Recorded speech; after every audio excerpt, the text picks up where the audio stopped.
We Xavier House would like to thank Dr. R. Chitra ma'am for giving us this wonderful opportunity. Thank you, ma'am.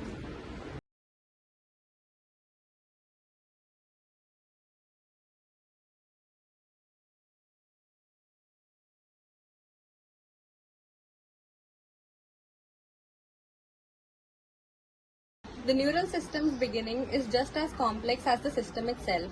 But today we here at Xavier House are here to simplify it for you. So here we're going to be discussing neurulation today. And neurulation is basically the formation of the neural tube from the neural plate.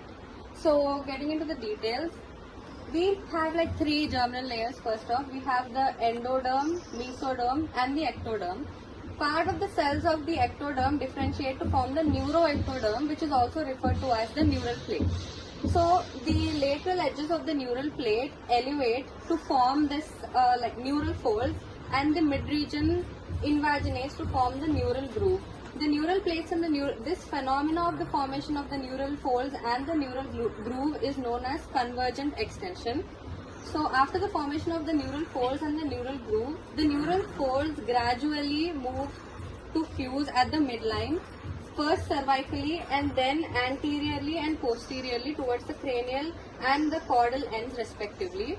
But here it's to be noted that they do not fuse completely, and there is a little bit of a gap on the anterior and the posterior side known as the anterior neuropore and the posterior neuropore. But then gradually on the 25th day, the cranial neuropore, which is the anterior neuropore, closes, and on the 28th day, the posterior or the caudal neuropore closes to form the complete closed tubular neural system.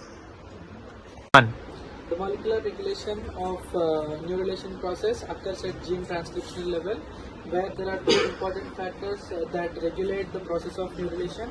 One of them is which bone morphogenic protein 4, and the other one is fibroblast forming cells. These two compounds work competitively in the process, and this leads to the successful formation of the neural tube or the process of neurulation.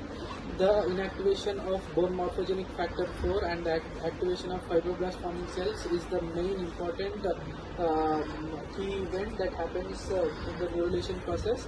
In case of failure of inactivation of bone morphogenic factor 4, it leads instead of formation of the neural tube, the neuroectoderm formed actually turns into the epidermis, and it leads to the formation of excess skin. Thus, this leads to the failure of the formation of neural tube, and there will be no more process of neurulation. When the neural folds elevate and fuse, the cells on the lateral border, also called as the crest of the neuroectoderm, they detach from their neighboring cells.